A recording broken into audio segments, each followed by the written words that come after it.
하나님의 은혜와 복이 여러분과 여러분의 가정 그리고 하시는 모든 일에 충만하기를 주님의 이름으로 축원합니다. 오늘 시온 성가대의 임명 및 헌신 예배로 드립니다.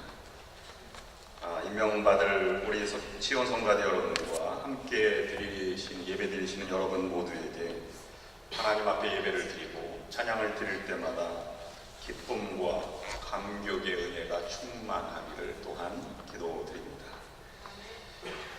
지난주에 김영성 목사님이 오셔서 설교 말씀해 주실 때 가운데로 이렇게 앉으셨는데 참 우리가 좀 집중이 되는 모습이었습니다.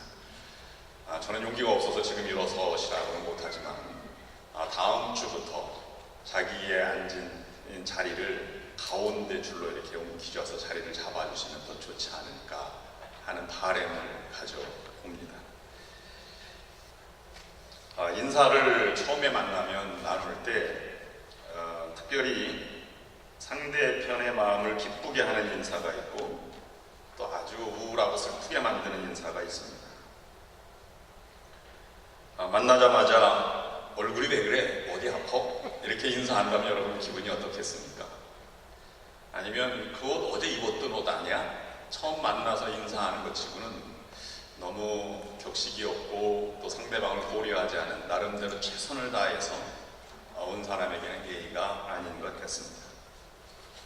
1년에 한 번씩 연합감리교 목사들이 한인총회로 모이는데 시카고 한인총회였을 때 제가 2년 만에 참석을 했는데 한 친구가 이렇게 저에게 인사하는 것입니다. 아니 송 목사 왜 이렇게 늙었어? 2년 사이에 확 늙었네? 그래가지고 저는 그 총회가 아주 쓸쓸했습니다. 그 친구 옆에 가기도 싫었습니다. 반면에 인사를 시원케 하는 인사가 있어요. 가장 많이 하는 인사가 오늘 참 멋지십니다. 또는 예뻐지셨네요. 성가대가 찬양을 잘하는 것뿐만 아니라 우리 조아라 지휘자만 성가를 잘하는 것이 아닙니다. 피터선 전사님도 성가를 잘하십니다. 더 가사를 잘 들어오게끔 우리에게 찬양을 불러주신 것이 얼마나 마음을 뜨겁게 하는지 모릅니다. 그래서 성가대뿐만 아니라 어느 사람에게도 노래 참 잘하시고 찬양이 은혜스럽습니다. 이렇게 인사를 해주시기를 바랍니다. 오늘 옆 사람과 최고의 인사를 나누실 때 오늘이 가장 멋지십니다. 이렇게 한번 인사를 나눠보시기를 바랍니다.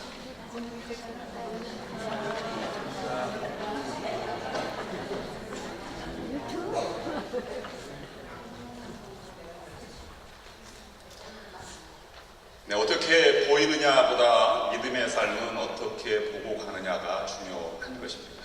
마음이 변한 사람은 보는 것도 다르게 보이게 마련이기 때문입니다.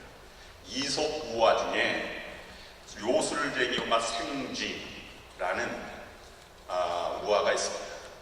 요술쟁이 집에 생쥐가 살고 있었습니다. 그런데 살아가면서 너무 두렵고 떨리는 거예요. 왜냐하면 요술쟁이 집에는 고양이가 있기 때문입니다. 그래서 고양이를 피하기 위해서 고양이가 너무 무섭습니다. 그랬더니 요술쟁이는 그러면 내가 고양이 모양으로 바꿔주겠다. 그래서 고양이 모양으로 바꿔줬습니다. 그랬더니 이번에는 개가 무섭다고 주인에게 그러는 것입니다. 그래서 개의 모양으로 바꾸어줬습니다. 그래서 개를 바꿔줬더니 생쥐가 모양은 개지만 호랑이가 무섭다고 막 두려워 떠는 것입니다. 그래서 호랑이가 무섭다 이렇게 얘기하니까 요술쟁이가 너는 모양만 바뀌었지 마음은 여전히 생쥐구나. 다시 생쥐가 되거라. 그래서 생쥐로 돌아갔다는 이야기입니다. 믿음의 영광스러운 존재로 변화되어 가는 것이 신앙의 큰 목적이고 지향점입니다. 이것을 성화된다 또는 주님을 닮아간다 아니면 주님을 따르는 사람이다 이렇게 우리가 말할 수 있는 것입니다. 여러분들도 진정으로 변화되어서 감격스러운 영광의 순간을 지속하시고 또 이 변화된 사람으로 주님을 닮아가는 여러분들이 될 수 있기를 주님의 이름으로 축원합니다. 그렇다면 두려움과 염려, 세상의 근심은 우리 가운데 사라져야 할 부분입니다. 그런데 그렇게 사라지기가 쉽지 않은 것이 문제입니다. 세례를 받고 교회에 다니다가도 계속 날의 마음에 사로잡혀 염려와 근심과 두려움으로 세상을 살아가는 사람이 얼마나 많이 있습니까? 그것은 속이 변하지 않았기 때문에 나타나는 현상입니다. 아프리카 선교사로 나갔던 선교사가 동네 청년 하나를 전도해서 청년을 잘 가르쳐서 성경 진리를 가르치고 이제 배움을 가르치는 법도 가르쳤습니다. 이 청년은 머리가 좋아서 모든 성경 구절과 모든 교리를 잘 암송할 정도로 잘 배웠습니다. 선교사가 그에게 세례를 주며 이렇게 말하였습니다. 이전에 너는 이교도였으나 이제 크리스찬이며, 이전에는 길고 부르기 어려운 이름을 가졌으나 이제는 사무엘이 되리라. 선교사는 이 청년이 너무 훌륭하게 교육을 잘 받았기 때문에 자기 집에 요리사로 채용을 해서 같이 사역을 해 나가기로 했습니다. 한 가지 부탁을 드렸습니다. 부탁을 하였습니다.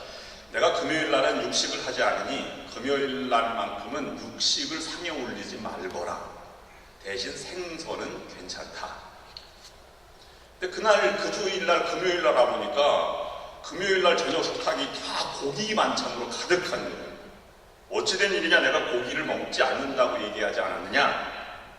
그랬더니 사무엘이 대답하기를 시장에 갔더니 생선은 없고요, 고기만 있었습니다.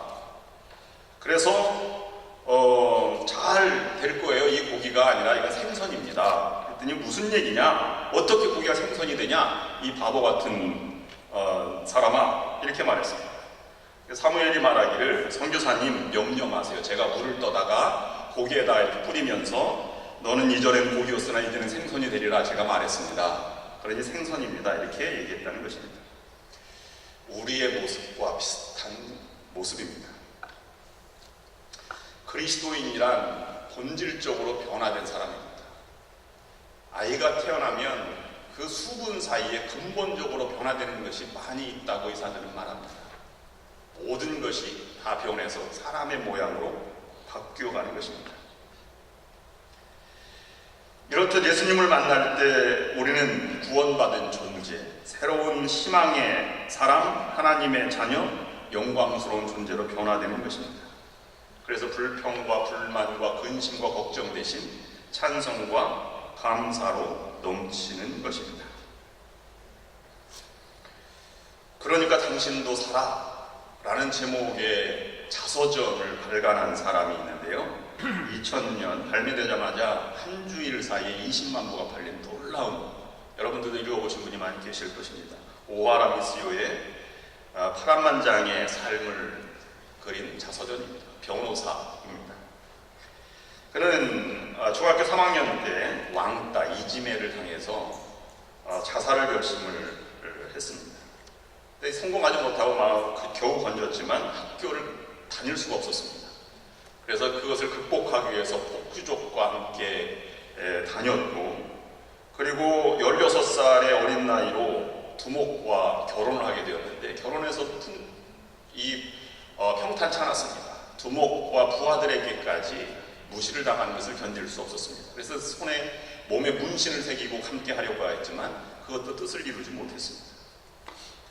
그래서 그 이혼을 6년 만에 하고 이제 술집에서 일하게 되는데 마침 만난 것이 아버지 친구를 만났습니다. 그래서 무슨 짓이냐? 이런 꾸중을 듣고 그 집을 나오게 되었습니다. 그래서 마음을 새롭게 먹고 택지 건물 취급 자격증, 관리사 자격증을 따고요. 검정고시와 방송통신대학을 졸업했습니다. 아버지가 암이 발견되어서 쓰러지셨습니다. 그래서 아버지에게 약속을 합니다. 아버지가 돌아가시기 전에 제가 시험에 합격하겠습니다. 그 약속대로 94년에 시험에 합격되고, 그리고 변호사로 오사카에서 일을 하게 되었습니다. 주로 자신과 같은 청소년을 담당하는 변호를 하게 됩니다. 그는 이렇게 자서전에서 말합니다. 누구든지 과거는 지울 수 없다. 그러나 인생은 새로 시작할 수 있다. 오늘 성경 본문은 변화의 순간을 우리에게 말하고 있습니다. 평창 동계올림픽에서 최초의 금메달을 딴 사람이 임효준, 1500m 쇼트랙에서 땄는데요. 동영상, 영화 아니면 방송에서도 늘 반복돼서 나옵니다. 그래서 MBC에서 보고 너무 감격스럽게 보았습니다. 많은 수술 끝에 달성한 것이라 더 값지고 또 자랑스러웠습니다. 그런데 그 금메달을 따는 순간 전혀 다른 존재가 된 것을 보게 됩니다. 이전에는 무명의 선수였다가 금메달리스트가 되는 것이죠. 그 순간을 맞이하기 위해서 잘 싸웠고 운동의 원리를 생각했고 그 운동의 원리를 적용하기 위해서 수많은 실패와 노력을 거듭하였기 때문이었을 것입니다. 생각해볼 문제가 있습니다. 실제로 훈련할 때 극한 한계점에 도달할 때까지 포기하지 않는 정신, 숨이 턱까지 차오르는 그 순간들을 극복해가는 과정을 통해서 똑같이 노력하지만 메달이 정해지는 것 아니겠습니까? 영광스러운 순간을 맞이하고 싶은 생각으로 살아가는 것은 누구나 가지고 있는 것입니다. 그래서 행운을 꿈꾸며 살아가는 사람들이 많습니다. 이것은 본능입니다. 그런데 내게 주어진 이 일을 자신이 할 수 있는 위치에서 최선을 다하고 한계점에 도달할 때까지 하지 않고는 이러한 영광스러운 순간을 우리가 맛보기 어렵다는 것입니다. 또한 영광의 순간을 맛보았다고 해서 그 영광의 순간에 머무르려고 해도 안 됩니다. 우리 마땅히 주님께 영광을 돌리는 것이 중요합니다. 어머니의 영광은 자녀이고 믿음의 사람의 영광은 하나님뿐이기 때문입니다. 그래도 오늘 본문에서는 베드로는 영광을 맛보았고 영광의 순간에 머무르려고 하였습니다.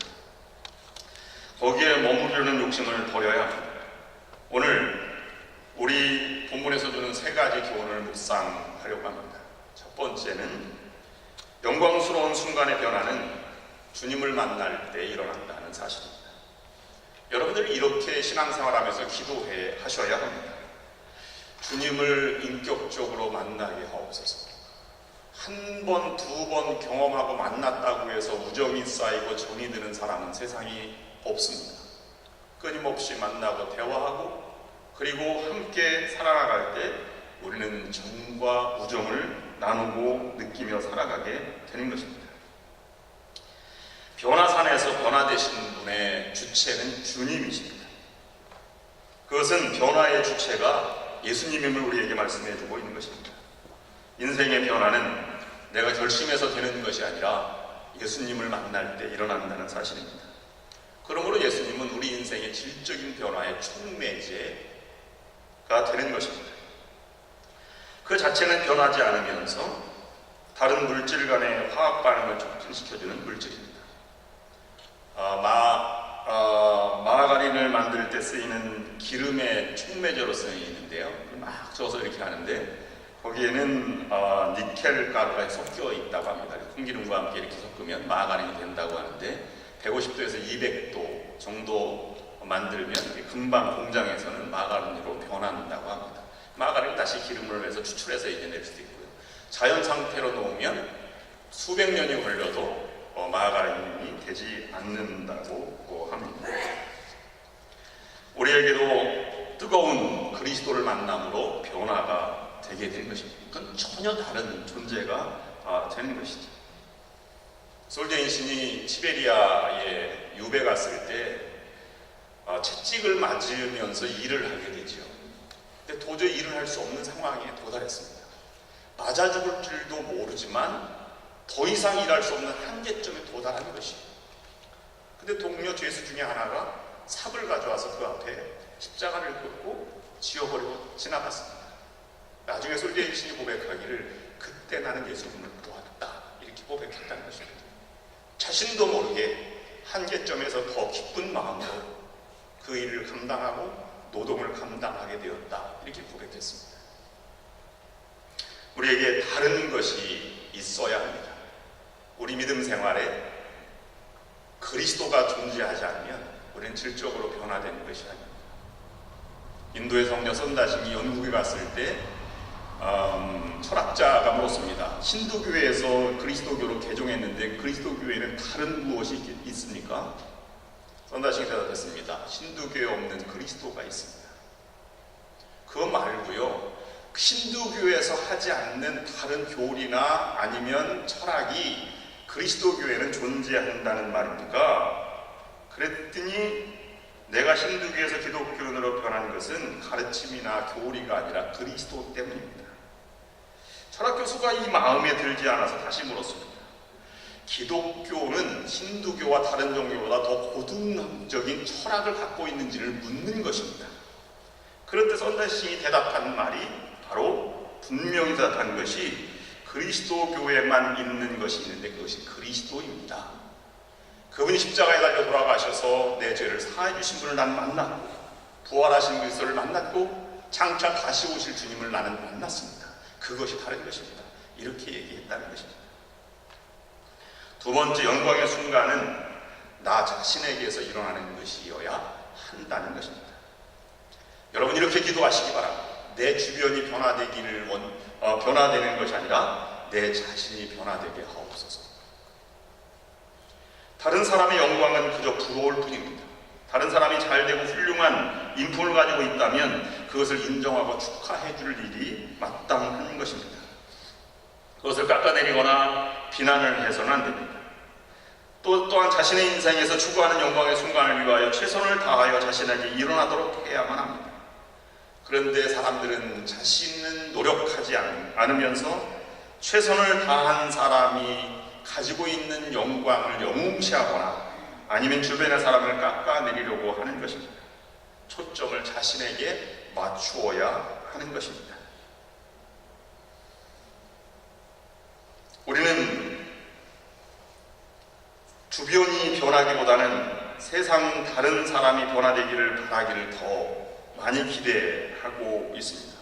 그러나 진정한 변화는 나로부터 시작되는 것입니다. 남편 가정폭력에 못 이기고 또 늘 무시하고 욕을 해대는 시아버지 때문에, 그리고 말을 듣지 않는 자식들 때문에 아주 삶의 인생이 고달픈 집사님이 계셨습니다. 그렇게 기도를 했지만 해결 방법이 도저히 있을 수 없다는 것을 알았습니다. 최후의 방법으로 목사님을 찾아가서 말했습니다. 목사님, 더 이상 살고 싶지 않습니다. 죽고 싶습니다. 그래서 목사님이 물었습니다. 정말로 죽고 싶습니까? 그때 집사님은 그 방법밖에 없지 않습니까? 그랬더니 목사님이 이렇게 말했어요. 그러면 죽으십시오. 대신 한 가지 제 말씀을 듣고 죽기를 바랍니다. 이제 어차피 죽을 것인데 1년 동안 마지막이라고 생각하고 정성을 다해서 시아버지와 남편을 한번 섬겨보십시오. 오늘 저녁 가면 쌀로 밥을 지어 주십시오. 쌀이 없다면 이웃집에 빌려서라도 하십시오.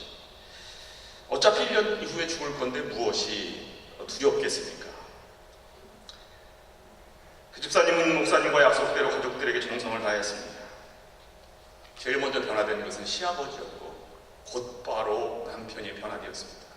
그리고 모든 식구가 다 교회에 나와서 예배를 정성스럽게 드리게 되었습니다. 목사님이 집으로 찾아갔어요. 집사님, 오늘이 무슨 날인지 아십니까? 오늘 무슨 날인데요? 집사님이 죽기로 한 날입니다. 그랬더니 집사님이 목사님, 너무너무 감사합니다. 이렇게 말했다는 것입니다. 여러분, 기쁨의 언덕으로라고 하는 연합감리교회 일일 묵상 자료집을 보시는지 모르겠습니다만은 이번 주 수요일 날 제2의 수요일 사순절이 시작되는 날의 묵상은 느헤미야 4장입니다.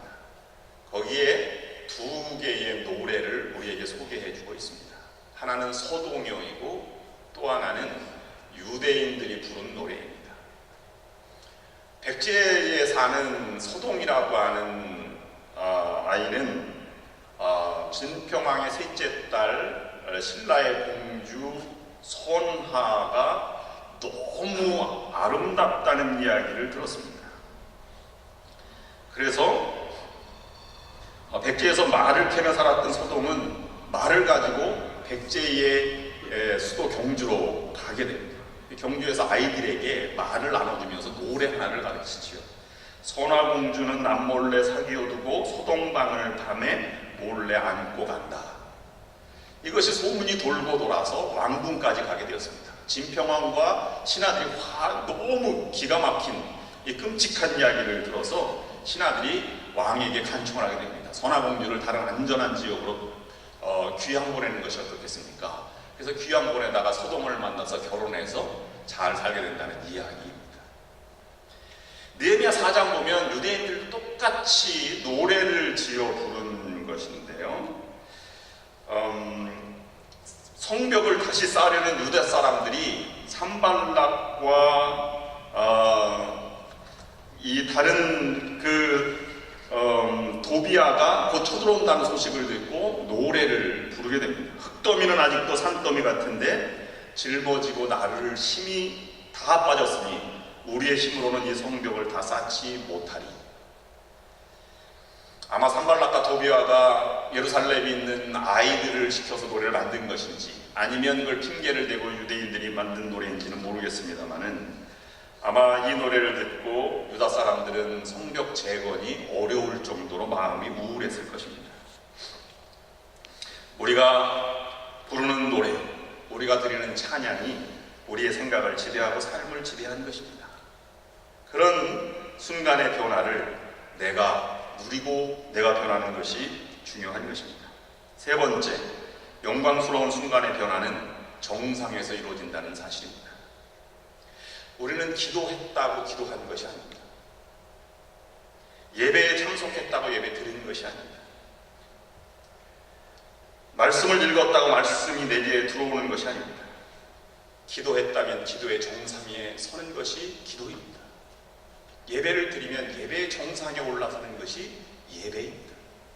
말씀을 들었고 읽었으면 그 말씀의 깊이의 정상에 올라서는 것이 진정한 말씀의 능력을 회복하는 길이 되는 것입니다.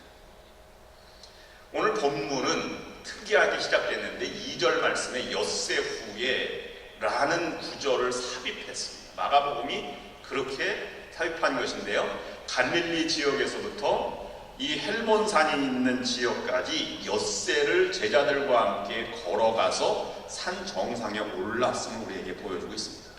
헬몬산은 2700m의 눈이 쌓인 산을 말하고 있는 것입니다.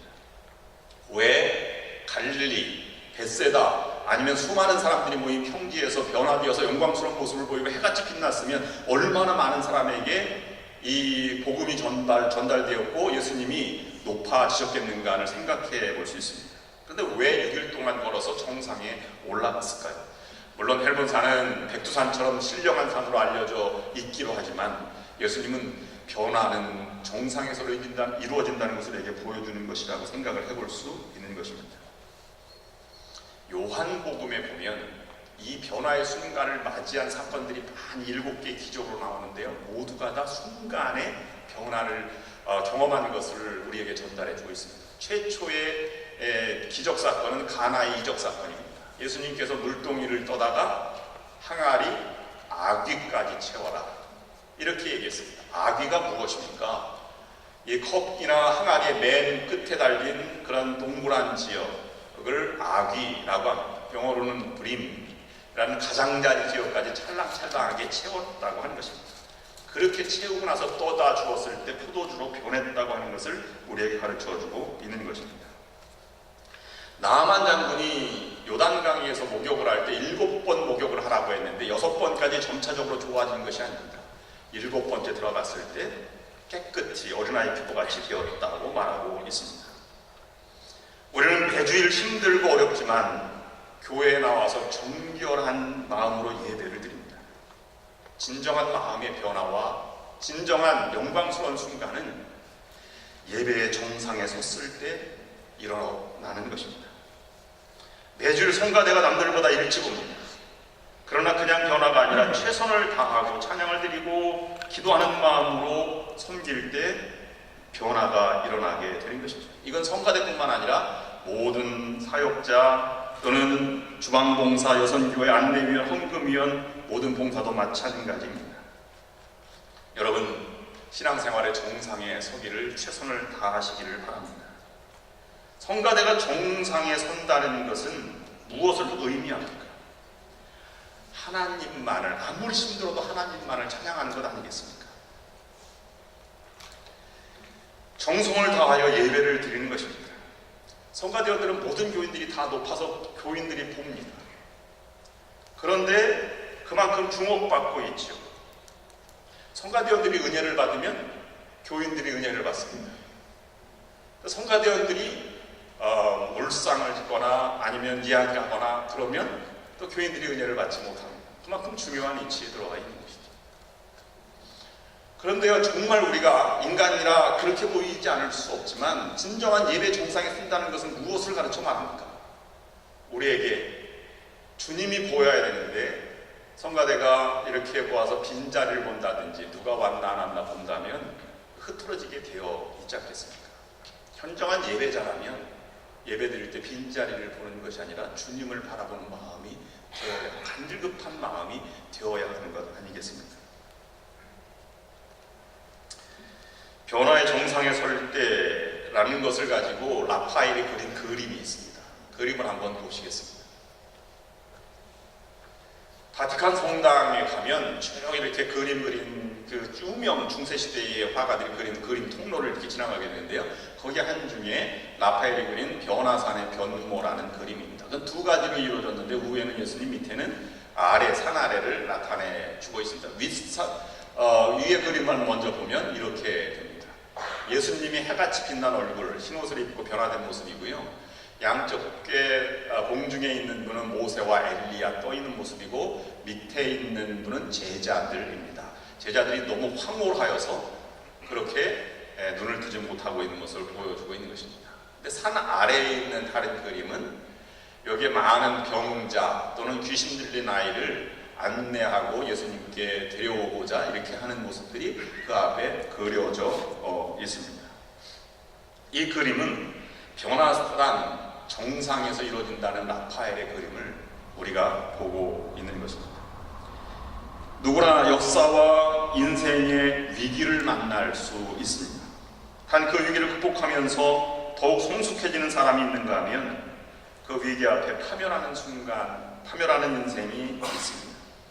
결국 누구에게나 부딪히는 위기를 어떻게 변화하는가, 어떻게 바라보는가, 어떻게 대응하는가에 따라서 달라질 수 있는 것입니다. 그런 의미에서 우리는 복받은 사람들입니다. 왜냐하면 예수님이 우리에게 다가오고 계시고 만나고 계시고 말씀해주고 계시고 하나님이 우리의 기도를 들어 응답해 주시기 때문입니다.